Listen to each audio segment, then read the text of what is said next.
Areas of land in early that had in the early 20th century been used to absorb floodwaters had vast suburbs and business districts built over them.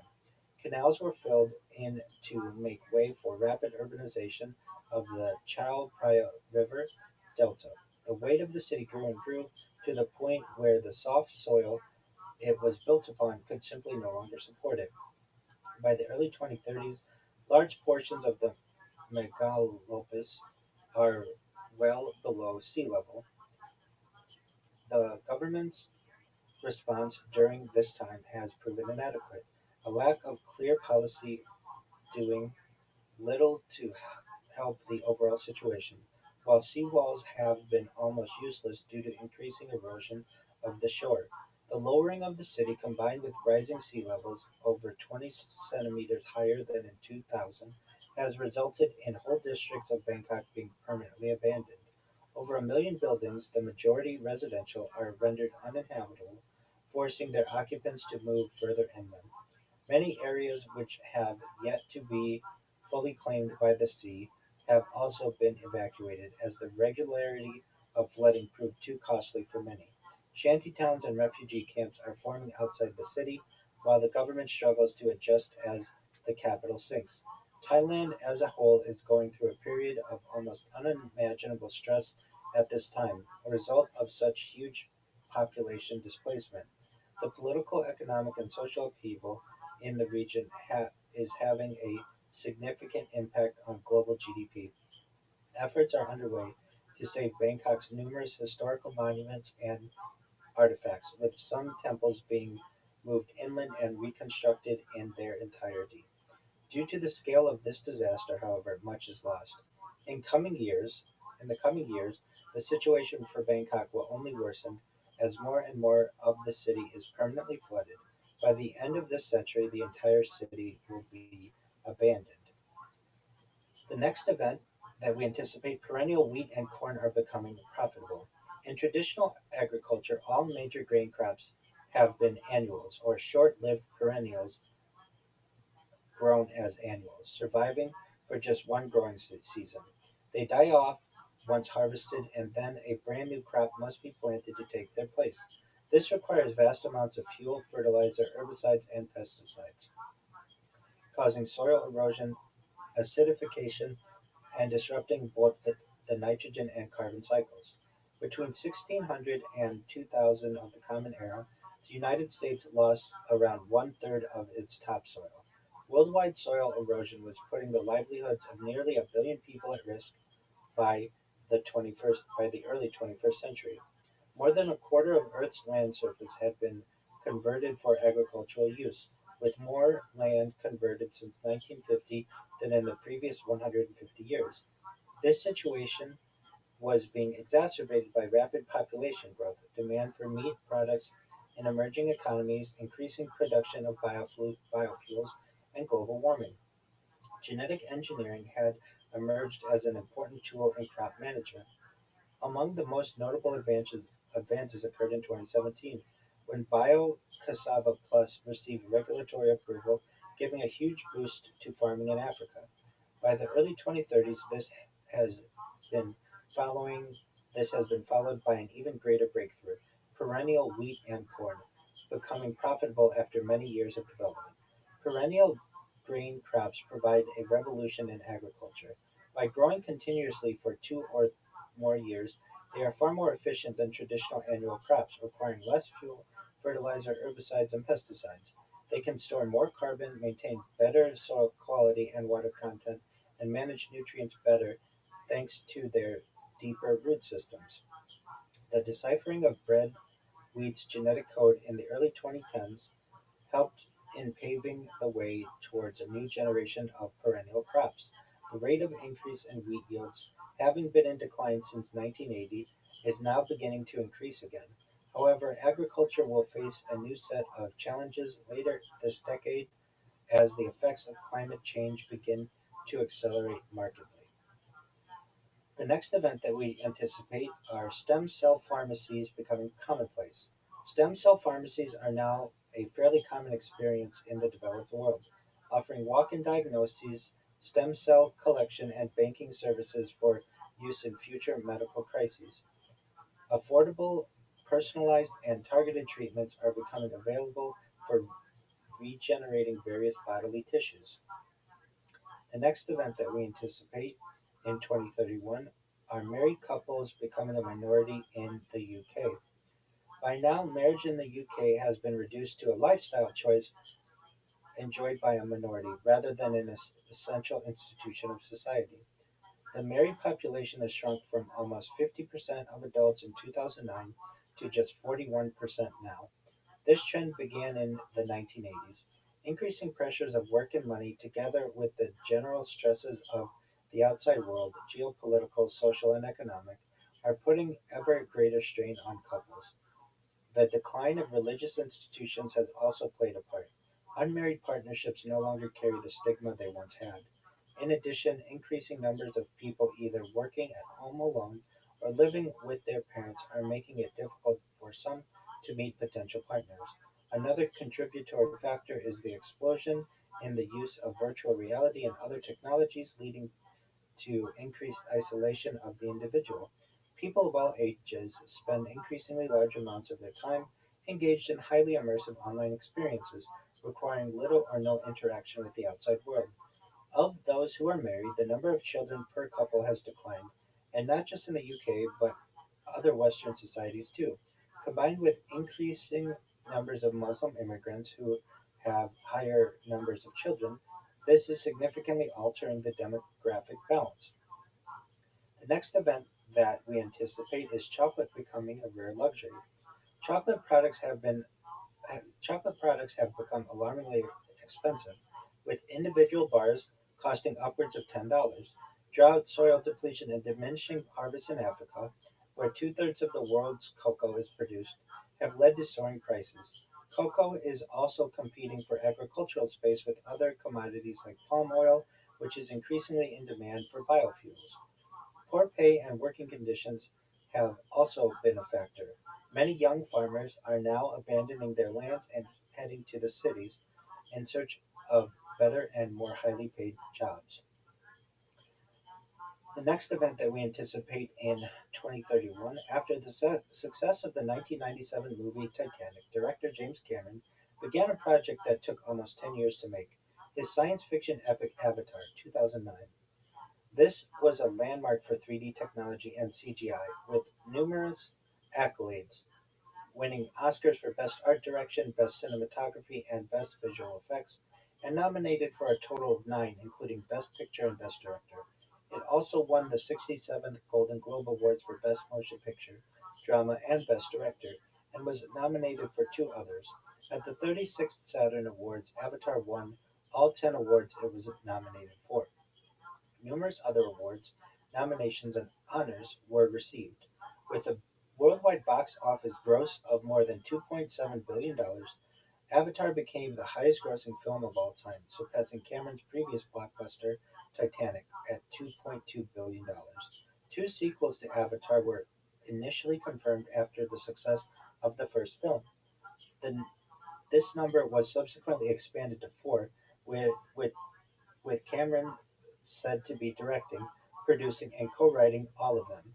Many of the stars from the original film would reprise their roles, including Sam Worthington, Zoe Saldana, Giovanni Ribisi, C.C.H. Pounder, and Joel David Moore. Despite the deaths of their characters in the original film, Stephen Lang and Matt Gerald would also make an appearance. Sigourney Weaver was confirmed too, although playing a different character. New cast members included Kate Winslet and Cliff Curtis, portraying Na'vi Reef People, along with Una Chaplin as Varang, described as a strong and vibrant central character who spans the entire saga of the sequels. A number of child actors would also portray freedivers and become pivotal new characters through the sequels. The second Avatar movie, being set in marine environments, featured heavy use of underwater scenes, actually filmed underwater with the cast in performance capture. Blending underwater filming and performance capture was a feature never accomplished before, requiring a year and a half to develop a new motion capture system. The film would also be available in glasses-free 3D, another first in film history. Following acquisition by Disney, these sequels were pushed back. The COVID-19 crisis caused yet further delays in production. Avatar 2 would be shifted to December 2022 from its original December 2020 date, followed by Avatar 3 in December 2025 and Avatar 4 in December 2029. The science fiction epic reaches its conclusion with a fifth and final film released in December 2031, 6 years later than its original planned date. Computing power is orders of magnitude more advanced than in 2009, making the visual effects in these subsequent films even more spectacular and impressive than the original, setting a new benchmark for CGI movies. And with that, I would love to hear what you have to think about these proposed and predicted events, Tony.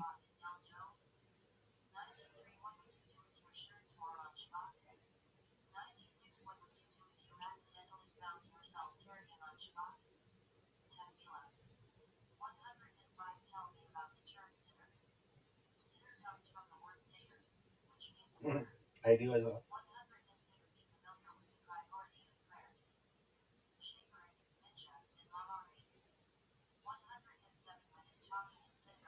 I agree with you.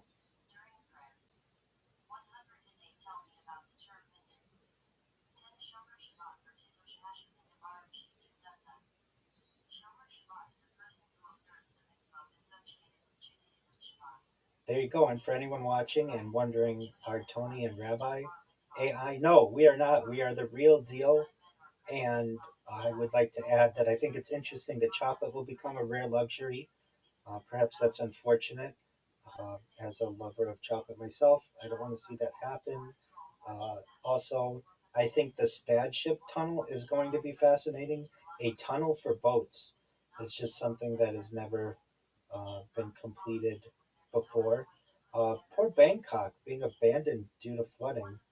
Hopefully, they're able to find some ways to help the people there. Stem cell pharmacies becoming commonplace, quite interesting. Married couples being a minority in UK is one of the things that I probably anticipate will become more of a regular event, perhaps in the developed world and perhaps just globally, as people don't find it necessary to get married in order to perhaps have children or raise children.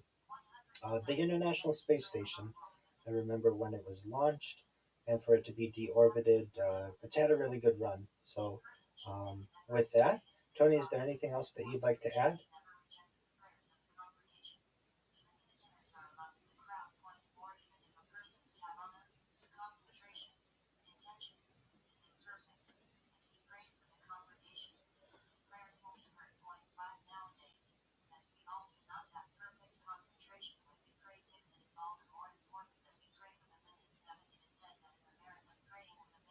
Oh, absolutely.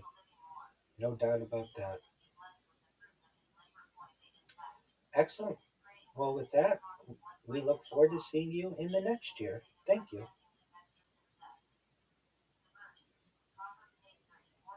And cut. All right, so we're going to cut there, and then we are going to run the thing that we do at always at the end. And now we're going to go to 2032. Let's get it done. Let's pound it out. Exactly. If I may make a suggestion, go ahead. We need to be better. What? Oh, I think we're fine. I mean, I'm literally reading every single thing, so all you have to do is follow along. And um, if you're a little early or a little late, it's no big deal. One suggestion that I would make: look at your camera right now. Okay, so like many times the camera's like right here on your face. If you can, sit up straight so people can see your whole face, or move your camera down a little bit. But yeah, I mean, you don't want to have your camera be like in the future. You're going to be like, wow, you can't see my face or my mouth or whatever. Now the top of your head is too high. So just you want to center yourself. There you go. Perfect. You look fine. You look you you look fine. You look absolutely fine. Black t-shirt's perfect. You look great. Just anything's better than cutting you off here. Okay, ready for 2032? Take your time. Take your time.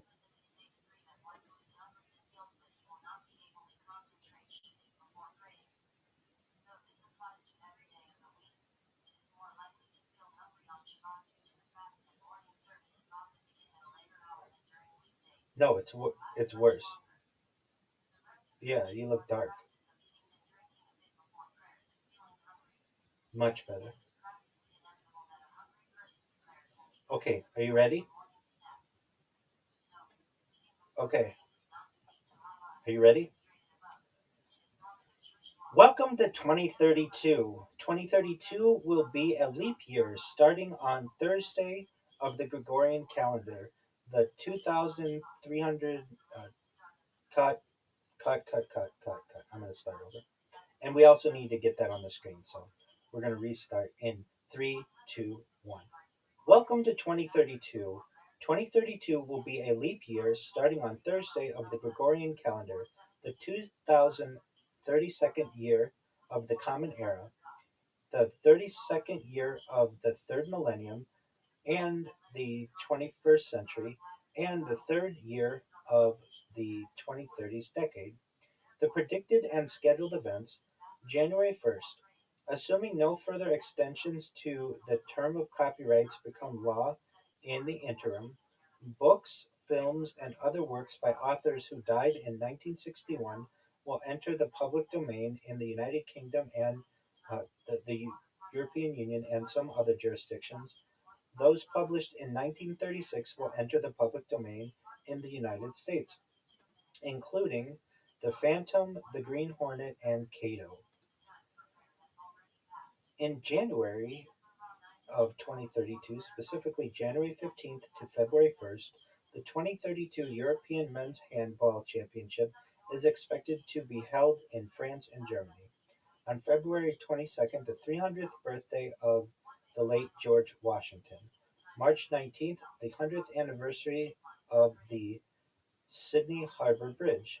In April, the 2000, the 2032 French presidential election is scheduled to be held no less than 35 days after the 5-year term starting in 2027 expires. From June, July, Turkey and Italy are expected to co-host the UEFA Euro 2032. July 23rd to August 8th, the 2032 Summer Olympics is scheduled to be held in Brisbane, Queensland, Australia.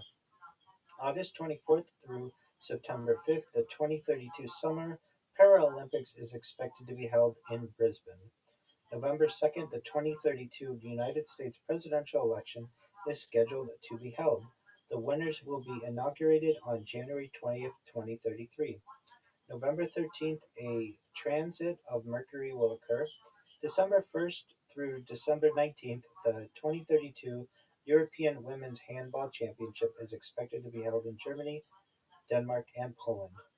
December 22nd, the asteroid 2024 YR4, which had an impact rating of 3 on the Torino scale from January 27th, 2025 to February 20th, 2025, will pass by Earth. Some unknown dates that are expected to happen in 2032. The Korea Lunar Lander and Rover, a lunar lander currently under development in South Korea, is planned to be launched. LifeBird, a planned small space observatory that aims to study the cosmic microwave background, is planned to be launched. And with that, we'll move into our timeline. 2032 timeline contents. From 2032 to 2037, we anticipate a transition from ice to battery electric shipping. 2032 to 2033, heavy cargo deployments to the lunar surface, and some events that we anticipate in 2032. The end of support date for Windows 10. Brisbane hosts the Summer Olympic Games. The Strait of Messina Bridge is completed. The majority of UK homes are rented. British's ash trees have been wiped out by a fungal disease. Leatherback sea turtle populations have collapsed. China's space station is deorbited. Completion of the Australia Asia power link. One third of Saudi Arabia's electricity comes from solar. Britain upgrades its nuclear armed submarine fleet. Transit of Mercury. Close approach of the asteroid 2024 YR4. And the opening of Poland's central communication port. From 2032 to 2037, we anticipate a transition from ice to battery electric shipping. During this period, battery electric propulsion becomes affordable for the majority of container ship routes around the world. The industry is now shifting rapidly away from the traditional internal combustion engine (ICE) powered systems, with even some of the larger vessels undergoing full electrification, both newly built and retrofitted older ships. Until recently, ship owners often held outdated assumptions on battery costs, energy density values, and available onboard space. While car, truck, and other road vehicle brands attracted much attention for going electric and hybrid, emerging opportunities in cargo ship transport appeared less obvious.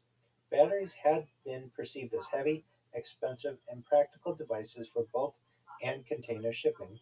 In reality, however, sea freight lagged only a few years behind land based vehicles in terms of disruptive trends and would soon be undergoing a major transformation of its own. Low-tech short-term measures had initially been introduced to cut ship emissions, such as route optimization, slow steaming, and full and hull fouling management. Alternative fuels had also been mandated by the International Maritime Organization (IMO) to lower the sulfur content of fuel for all ocean-going vessels from 3.5% to 0.5%, which came into force on the 1st of January 2020. Some long-haul routes began to use hybrid electric systems combining existing generator engines with hydrogen fuel cells and/or energy storage, but a fully electric configuration remained limited to ferries and small shuttles. A cargo ship with a 100% battery power had been demonstrated in 2021. Yara Birkeland, jointly developed by Norwegian chemical firm Yara International and maritime technology company Kongsberg Group, sailed 35 nautical miles (65 kilometers) around the coast of Norway using 7 MW batteries. Although relatively modest in scale, with a cargo capacity of 100 TEU (20-foot equivalent unit) and length of only 79 meters or 260 feet, Yara Birkeland proved the feasibility of zero-emission cargo shipping and included full autonomous capability too. That same year, a coalition of major companies, including Amazon and IKEA, announced a new initiative, Cargo Owners for Zero-Emission Vehicles (COZEV), with a goal of moving to zero-carbon shipping by 2040. In 2022, shipping group Maersk announced plans to install hundreds of offshore charging stations around the world, allowing vessels to power themselves with electricity instead of fossil fuels while idling outside ports.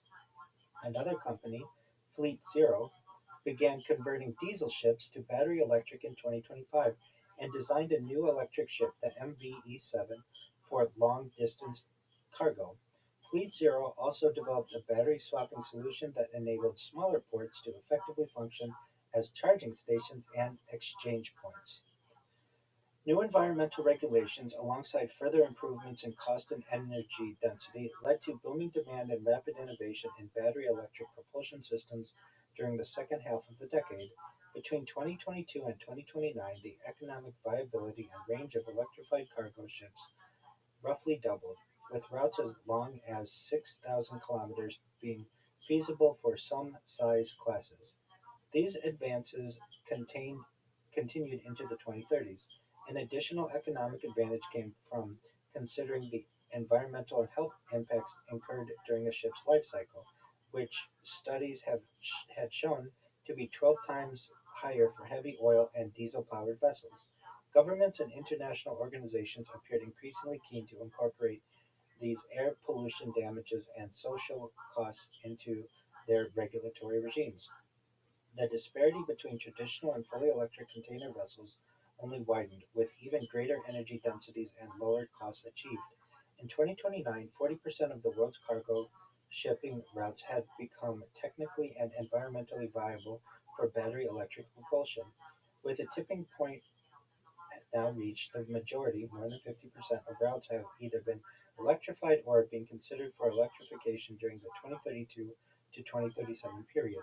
While many older vessels will remain in service for years to come, the global fleet now appears on track to be nearly carbon neutral by mid-century.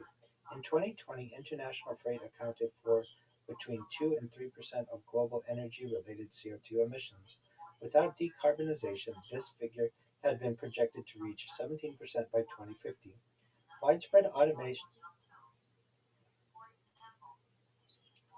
We are reading the end of the article regarding a transition from ice to battery electric shipping. Absolutely. Widespread automation is accompanying the increased sustainability of shipping, both in terms of navigation and the loading unloading process, as well as recharging and battery swapping at ports. In addition, cargo capacities are becoming larger than ever. Some vessels will reach 50,000 TEU by the 2060s. Larger battery electric ships can function as emergency backup power plants during increasingly common extreme events leading to power supply disruptions. Energy storage capacities of 5 to 10 gigawatts achieved during the 2030s can provide more can provide enough generation to mitigate blackouts affecting 1 million or more people. From 2032 to 2033, heavy cargo deployments to the lunar surface are anticipated. Following the successes of earlier Artemis missions, including the historic alleged return of humans to the moon, the assembly of the Lunar Gateway, and expanded surface explorations, NASA's Artemis 7 and 8 represent a new phase in lunar development. Having demonstrated human landing systems, the agency is now focusing on heavy cargo deployments to establish a more permanent presence. In 2032, SpaceX's massive Starship rocket delivers a pressurized rover, known as the Lunar Cruiser, to the moon's surface. Developed jointly by Toyota and the Japanese Aerospace Exploration Agency (JAXA), this vehicle can accommodate two crew members without the need for spacesuits. With enough oxygen and supplies for up to 30 days, it greatly expands the range and duration of exploration activities, providing a mobile habitat and laboratory for extended missions. The lunar cruiser has a length of 6 meters (19.7 feet), width of 5.2 meters (17.1 feet), and height of 3.8 meters (12.5 feet), providing an internal living space of 13 cubic meters. Although its crew capacity is two, it can hold four people in the event of an emergency. To help with dangerous terrain or difficult situations, the vehicle features advanced driving assistance, including safe route generation and an augmented reality display. Powered by a retractable solar panel and fuel cell, it remains in operation for 10 years, covering thousands of miles of rocky landscape. The following year, in 2033, private aerospace company Blue Origin deploys a cargo lander known as Blue Moon. Designed for heavy payloads, Blue Moon is a versatile lander able to carry large-scale infrastructure to support human exploration. This delivers a lunar surface habitat to the moon.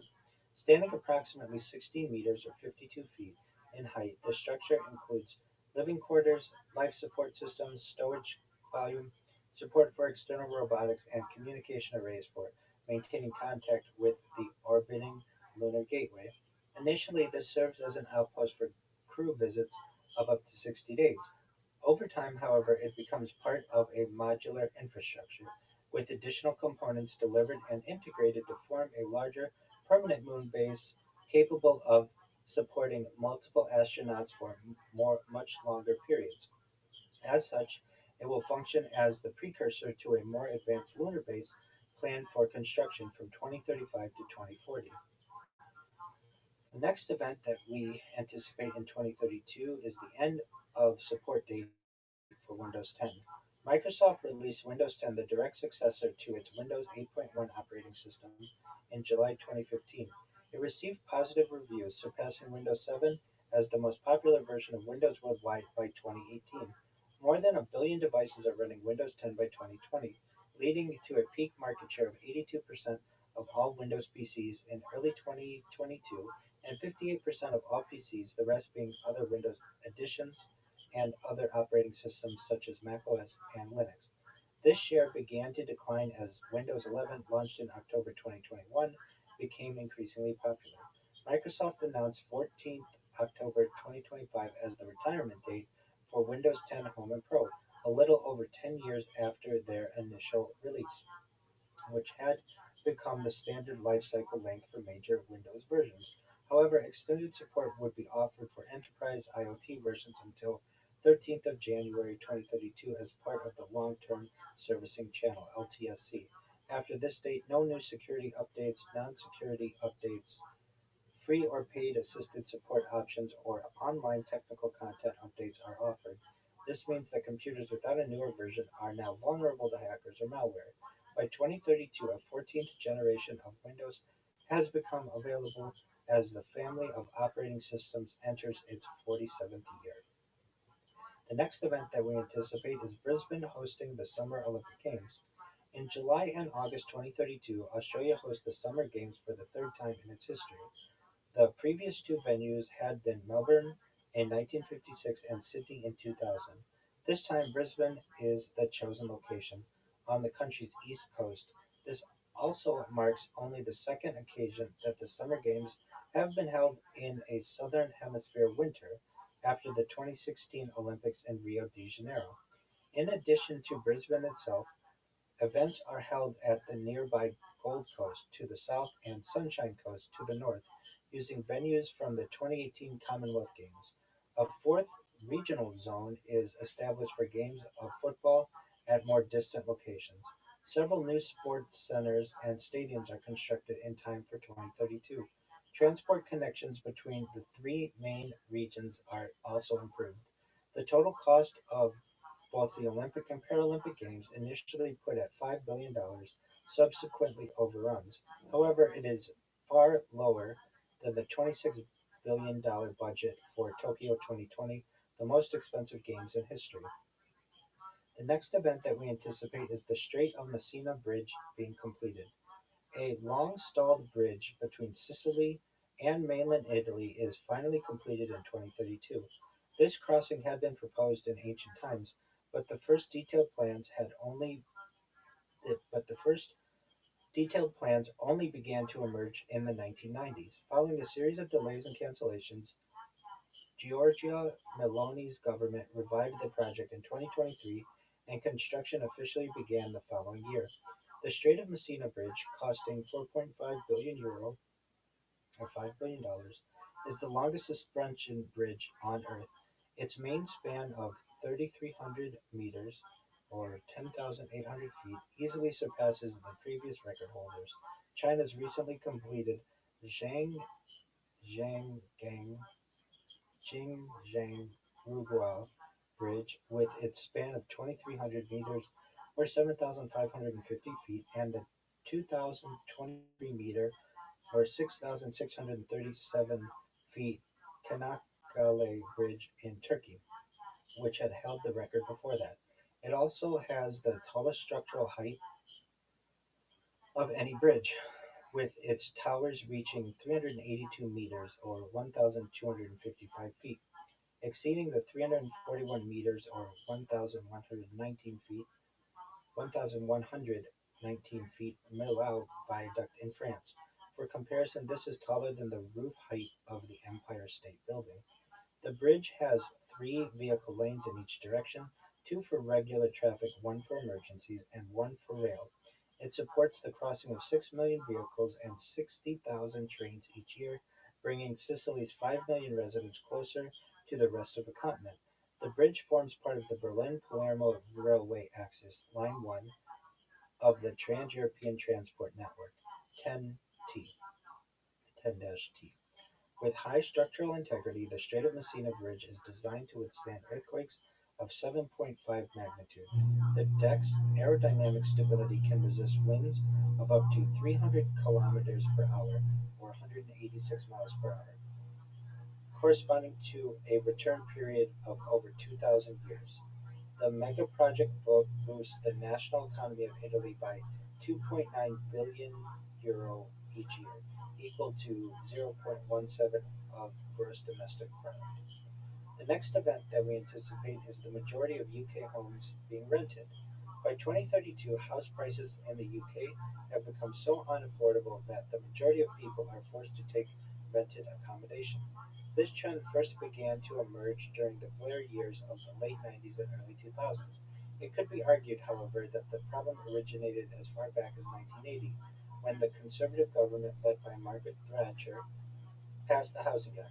This led to a fall in socially rented housing, as council tenants were given the legal right to buy, at a large discount, the home they were living in, while councils were prevented from reinvesting most of the proceeds from these sales into building new homes. Many tenants who had purchased these council flats later profited from them as buy-to-let landlords, effectively subsidized by taxpayers, or sold them to speculators, investors, and property firms.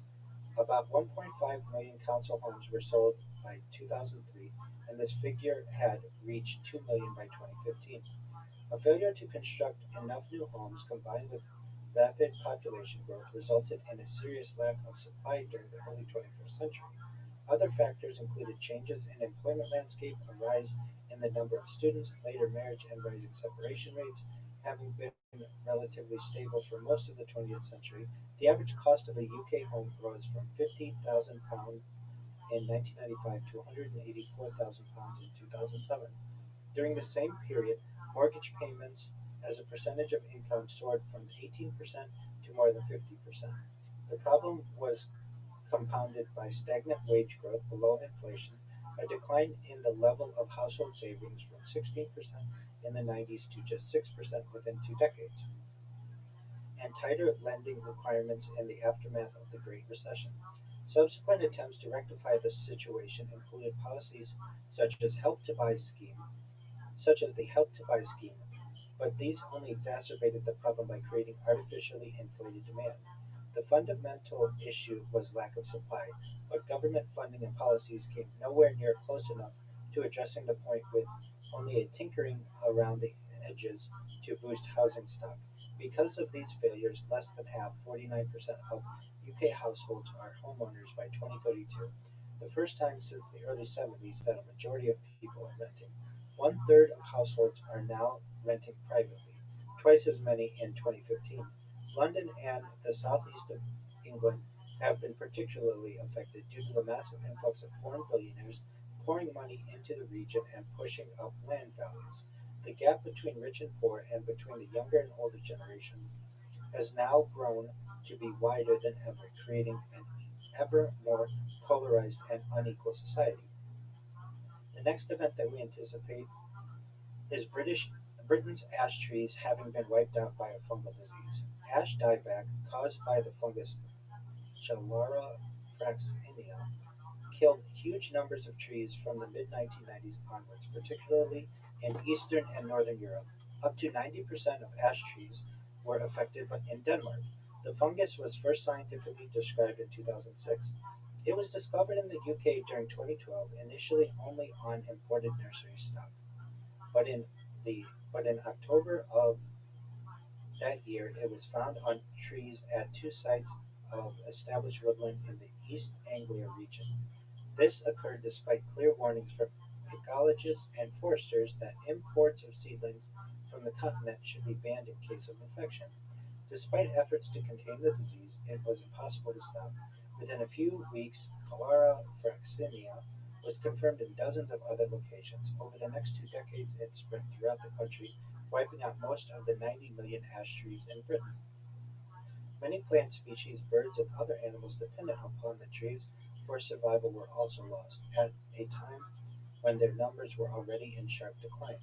With ash trees forming a significant proportion of the UK's woodland, an eerie silence is descending on many areas of the countryside, with birdsongs and other wildlife becoming ever rarer.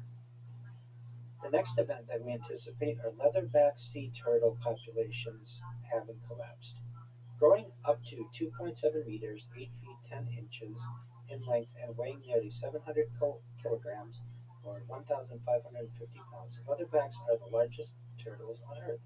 They can dive to depths of 1,200 meters (nearly 4,000 feet) and make trans-Pacific migrations from Indonesia to the U.S. Pacific coast and back again. These ancient reptiles are the only remaining members of a family of turtles with evolutionary roots going back 100 million years. After mating at sea, females come ashore during the breeding season to nest.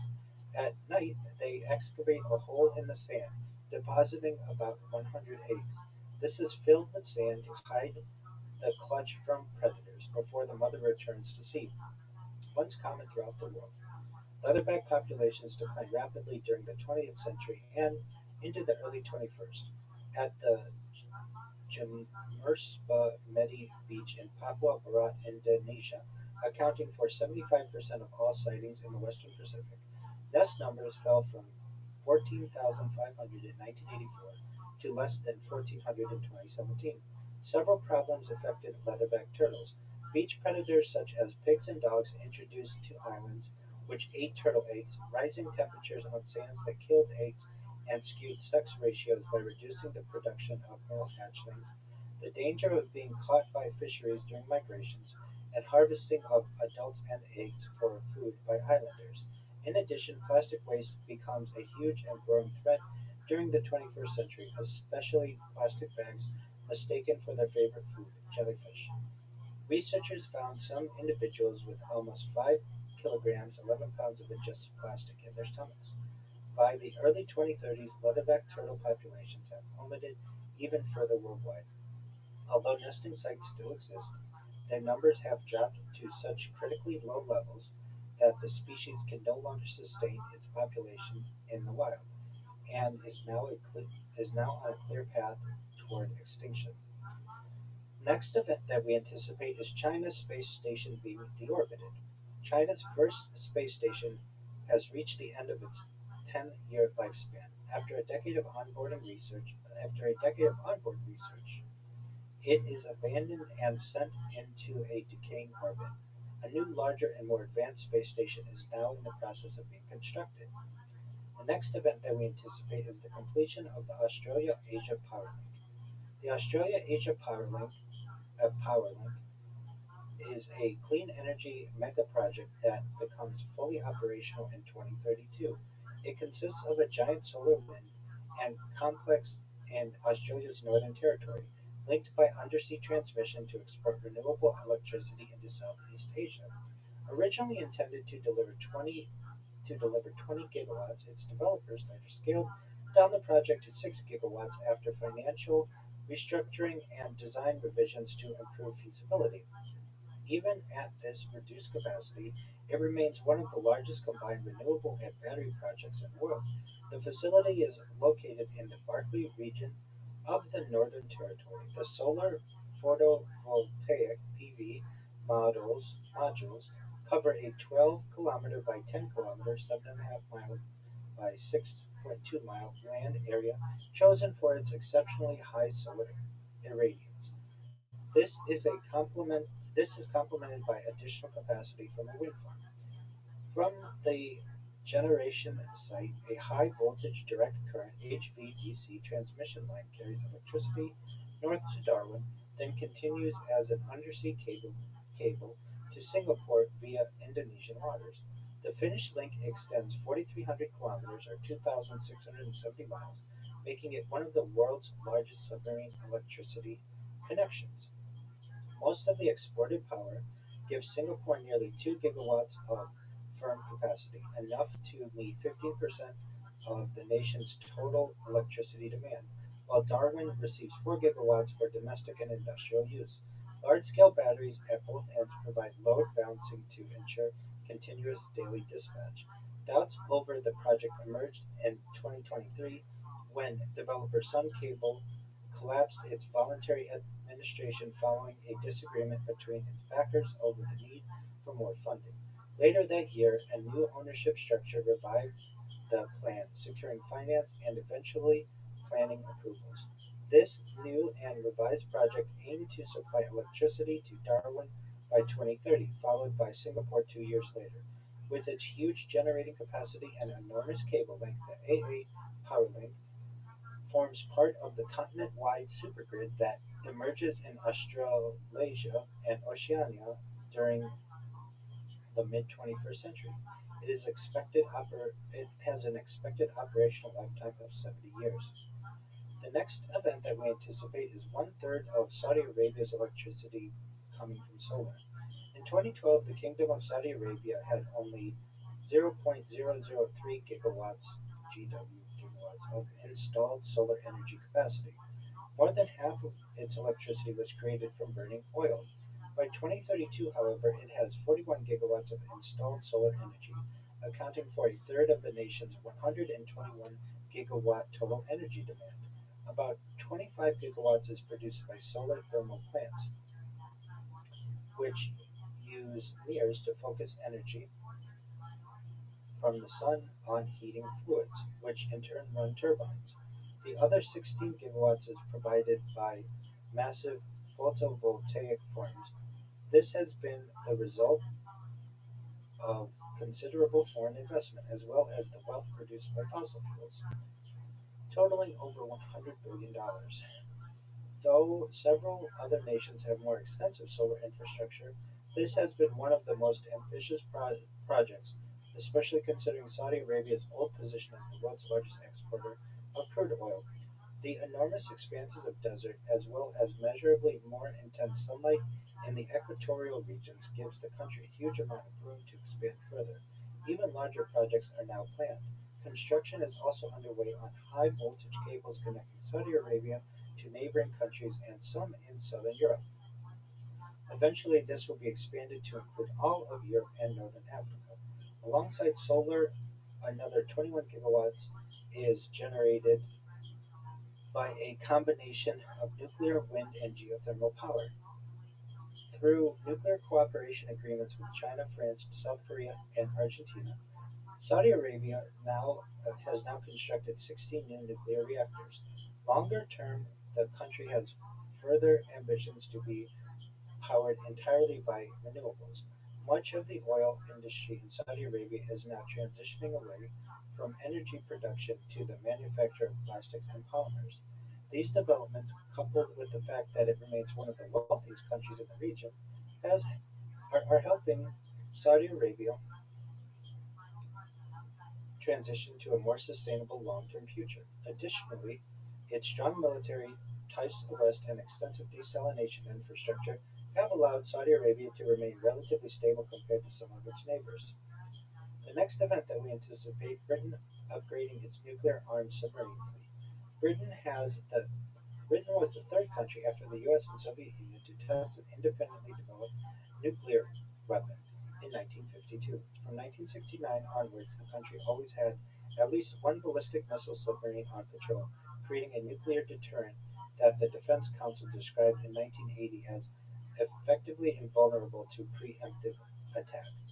Until the 1990s, Britain had deployed a variety of nuclear weapons on Royal Navy carriers, V bombers, and other aircraft around the world. However, these were gradually withdrawn. The retirement of the WE-177 in both air-dropped freefall and depth-charge versions was the final stage of this decommissioning process. In 1998, this left a group of four Vanguard submarines armed with Trident II D5s as Britain's only nuclear weapons platform. Britain retained a stockpile of about 215 thermonuclear warheads, with 120 operational as of 2016. A decision to renew the Trident armed submarines was made in 2006, with Prime Minister Tony Blair warning that it would be unwise and dangerous for Britain to to give up its nuclear weapons. Although the Cold War had ended, the UK still needed nuclear weapons, said Blair, as no one could be sure another nuclear threat would not emerge in the future. He outlined plans to spend up to $20 billion on a new generation of submarines for Trident missiles. However, the Trident program was to prove highly controversial, with costs escalating considerably. This was an especially divisive topic in the wake of the 2008 financial crash and the subsequent years of austerity and cuts to public services.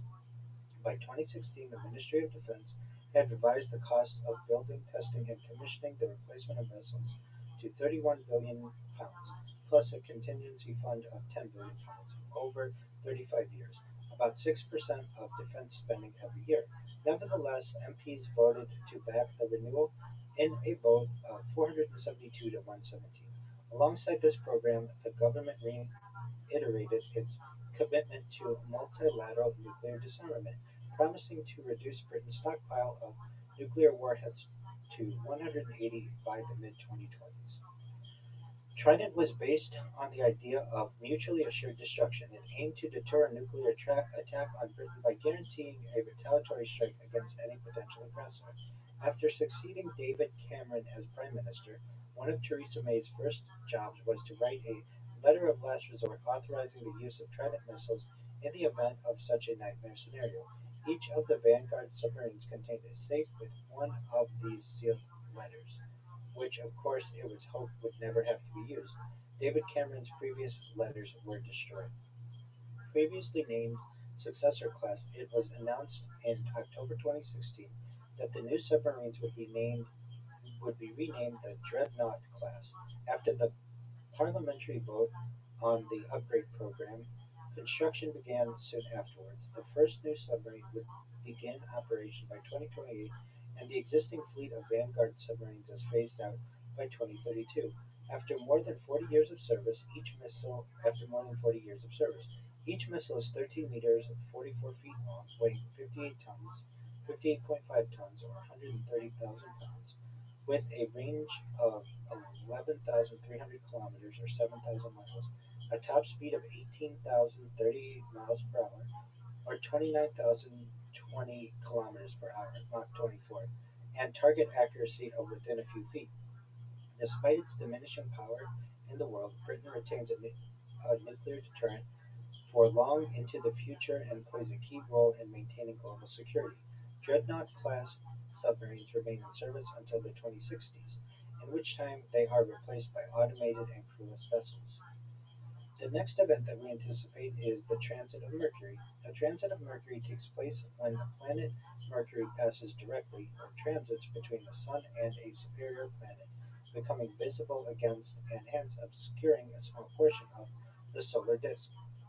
During a transit, Mercury appears as a tiny black dot moving across the disk of the Sun. A transit of Mercury occurs on the 13th of November 2032. The last time this happened was the 11th of November 2019. After 2032, the next occasion is in 2039, with a further 8 transits during the remainder of the 21st century. Each transit typically lasts for several hours. Transits of Venus with respect to Earth can also occur, although these are rarer since Venus is further from the Sun and orbits more slowly. Rarer still are simultaneous transits of both Mercury and Venus. Such an event last occurred in 373,173 before the Common Era. Uh, Such an event last occurred in 373,173 before the Common Era, and the next occurs on the 26th of July, 69,163 of the Common Era.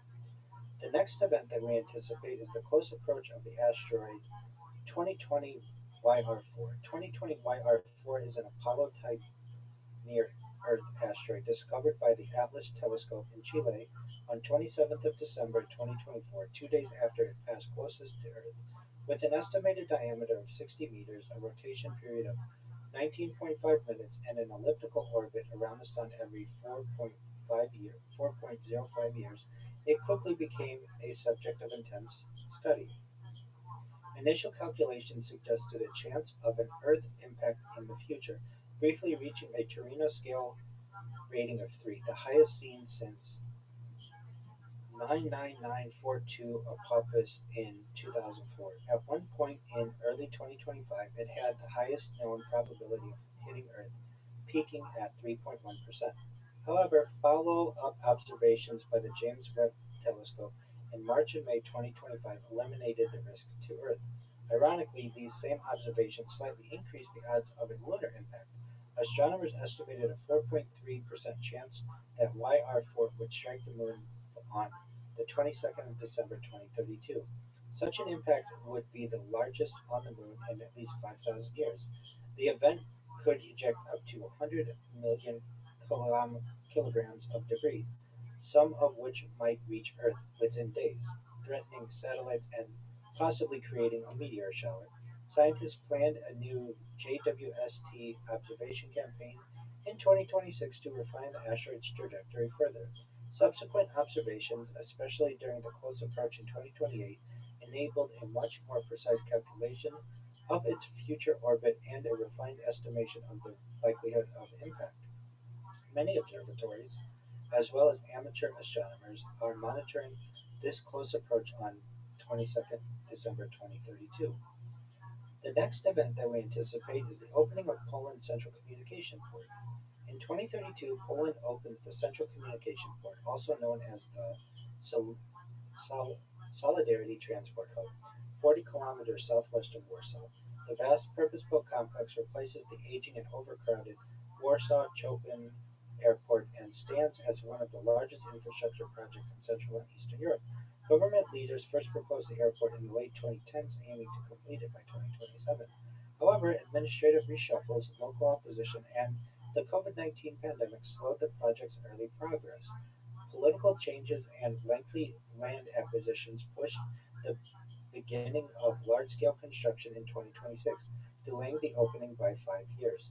In late 2032, workers complete the first phase. The airport opens with two parallel runways and a terminal that handles around 40 million passengers each year.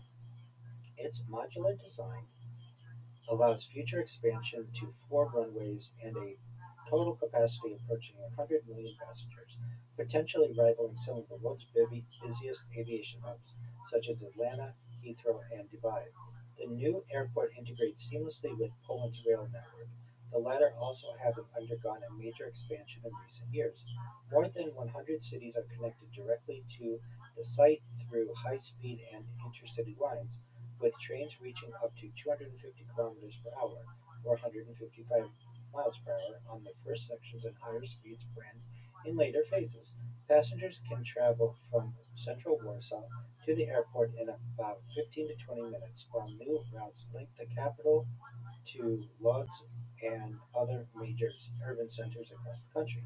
Residents and environmental groups protested against land use, displacement, and noise during the planning and construction phases, while analysts questioned the project's cost and long-term returns. Despite these challenges, the government and European investors funded and oversaw its completion. The new airport and associated rail infrastructure have a combined cost of approximately 131 billion Polish zloty, or 31 billion euros. Poland is now able to compete with Western European countries on the aviation market and establish a greater share of international traffic. As global demand for air travel continues to increase, analysts project major long-term economic benefits, including tens of thousands of jobs created during the construction phase and nearly 300,000 sustained across Poland in the 2040s, alongside an annual boost to national GDP of around 90 billion zloty, or 20 billion euro. And with that, we conclude the potential events that we anticipate seeing in 2032. What are your thoughts?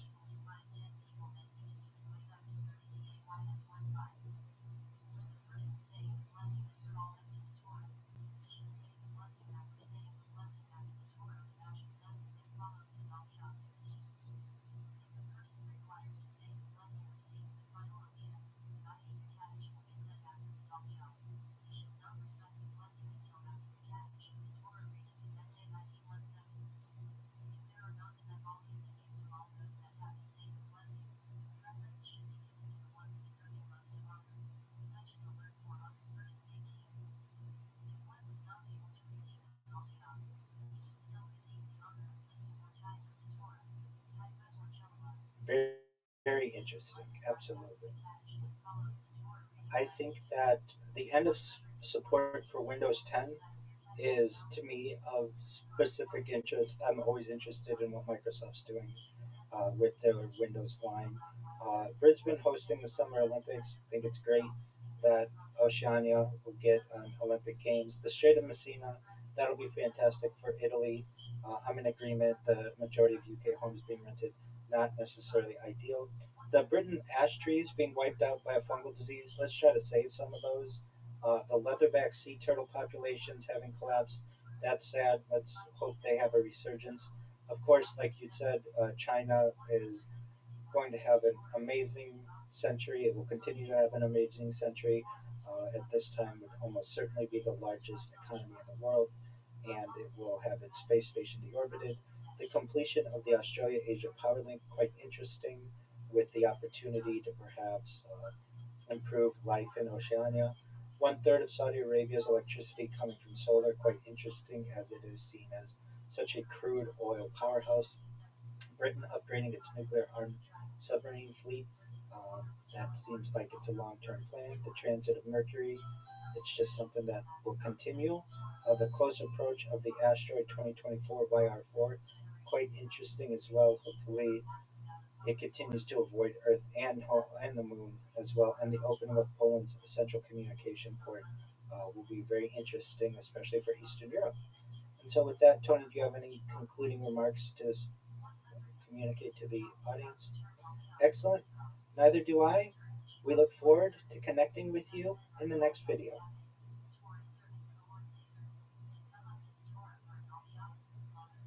Cut. All right. I'm going to send you an email that says, uh, I don't want you to forget at the beginning of 2032, you have to make an edit because I had to make a small cut. Um, so, um, is my voice uploaded? Yeah, I know. Yeah, I changed some stuff on my computer. Okay. And what I'm going to do is send you an email right now. And you can't forget at the beginning of 2032, we need to cut it like there's like a cut 10 or 20 seconds into it. And um, you should be aware that um, you should be aware that you need to cut that out. Okay, so we've got 2027, 2020, 2029, 2030, 2031, 2032. We've got 6 hours of these. Are you happy with them this far? I most certainly. I think it's great. And I also think it's really interesting that um, we have the opportunity with these to um, like tell the story of the future. That's very exciting, and um, I don't know. I personally think that we should continue. Like they're getting shorter, which is cool. I mean, you know, they're not that much shorter, but like 2032 was shorter than 2031. 2031 was shorter than 2030, and it will. And we'll get to the point where maybe we can do three in a day. They'll be like 45 minutes each or something like that, and then eventually they'll be like we'll do like five in a day because they just don't have that much in the far future. So I really think we did most of the hard ones because they were most recent, and I think that's really great.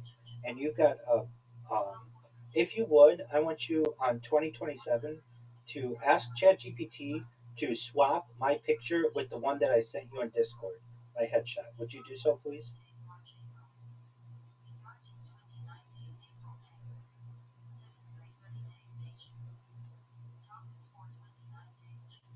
No, no big deal. I don't care about X. That's not a big deal. Just on um, on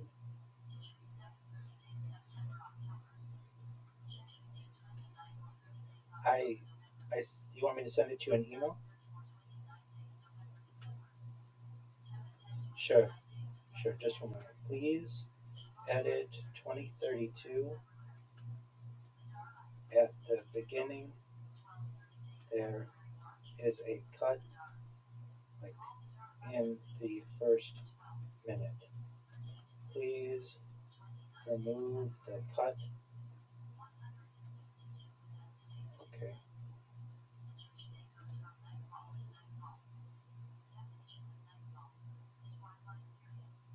Because I know what I look like and I don't look like that. I look similar, but I don't look like that.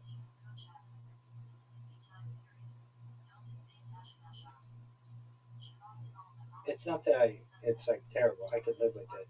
But it's like, you asked me for a headshot and I gave it to you and you didn't use it. And so I'm like, well, why did I send you the headshot then? Or why did you ask me for it? Does that make sense? Okay, so I am going to put in here headshot and edit in 2032. Now, here's what I don't want to happen. I watched 2032 and this cut is still in there. Like, that's a thing I could see you doing. So just make sure, like, I got the edit in 2032 and headshot, and I'm sending this to you. And let me know if you received it. You should be getting it very soon.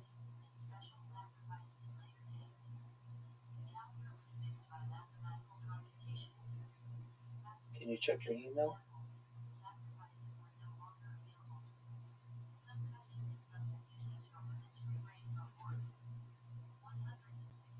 You got it? Okay, big dog. Well, then that seems like what we needed to do. And you've got another podcast to do this afternoon, right? Okay, big dog. I will talk to you later. And if you need anything from me, let me know, okay? Excellent. Good job. God willing. Thank you. Take care. Bye.